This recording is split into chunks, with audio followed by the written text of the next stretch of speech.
आप सभी का स्वागत है हिंदी के नए वीडियो में। पाठ का नाम है पहचान हमारी। देखो और सुनो। आपको सबसे पहले क्या करना है? चित्र देखना है, चित्र का निरीक्षण करना है। तो चित्र में क्या दिखाया गया है? पहला चित्र एड़ी का है, दूसरा हाथी का है जिसे ऐरावत भी बोलते हैं। यज्ञ का दिख रहा है चित्र, एकता का प्रतीक है, वो ऐनक दिया गया है। वन का चित्र है, वन यानी जंगल। तराजू का चित्र है। कुछ विज्ञापन दिया हुआ है, 2 बूंद जिंदगी के। आपने वो विज्ञापन देखा होगा, पोलियो का विज्ञापन है। मेज दिया गया है, दिखाया गया है। बैल है,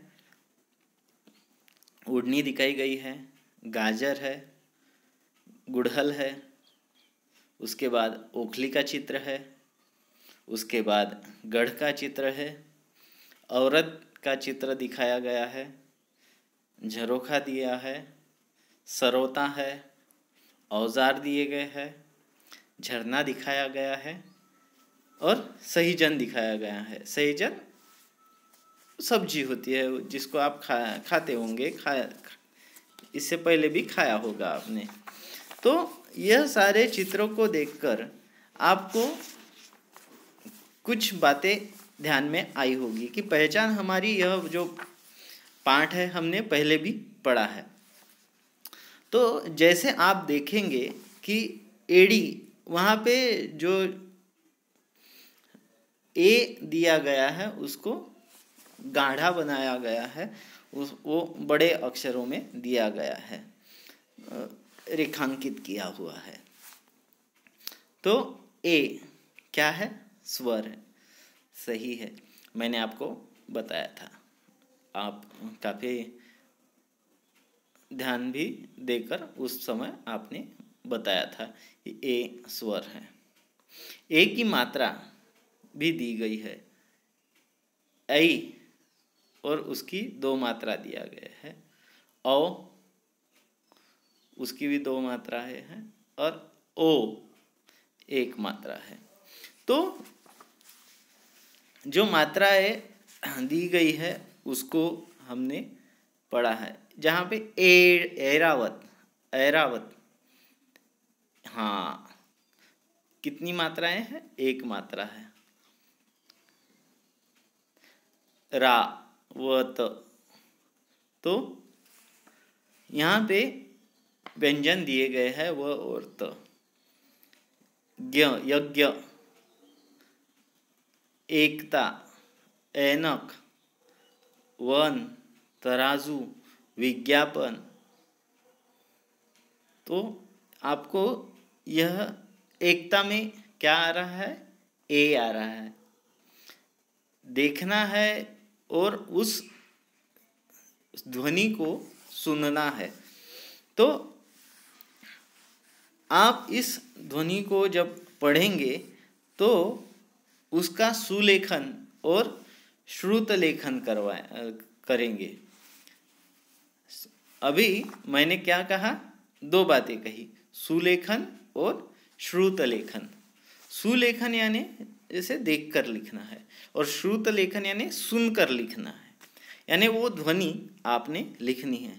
यहाँ पे जितने भी शब्द दिए गए हैं उनको आपने अपने नोटबुक पे लिखना है और उनकी ध्वनियों को सुनना है ध्यान से।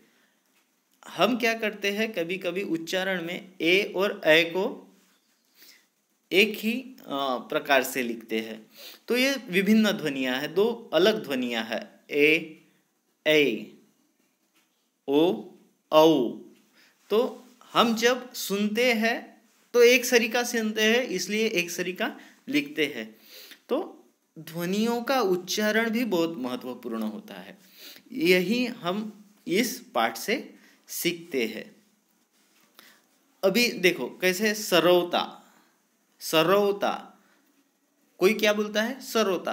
तो फिर हम क्या लिखेंगे? एक ही मात्रा, जब सुनेंगे तब एक ही मात्रा उसकी लिखेंगे, सरोता बोलूँ। अगर मैं बोलूँगा सरौता, रो तो उच्चारण पर भी ध्यान देना है, और इसीलिए उसको हमने सुनना महत्वपूर्ण है। ओढ़नी, मैं ओढ़नी बोलूँ तो 2 मात्रा आ जाएगी और वो गलत हो जाएगा। तो उच्चारण जैसा है, हमें उसी तरह उस अक्षर को लिखना है। तो आशा करता हूँ कि आपको यह जो बात है वो समझ में आए होगी। जैसे औरत, मैं औरत बोलता हूँ, आप अगर समाज में या लोगों के मुंह से सुनेंगे तो लोग क्या कहते हैं, औरत। औरत यानी एक ही मात्रा आएंगी, और औरत यहाँ पे 2 मात्राएं हैं। तो इस प्रकार उस ध्वनि पर ध्यान देना है और उसी प्रकार लिखना है। तो आपको समझ में आया होगा, इसका सुलेखन और श्रुत लेखन दोनों करना है आपको।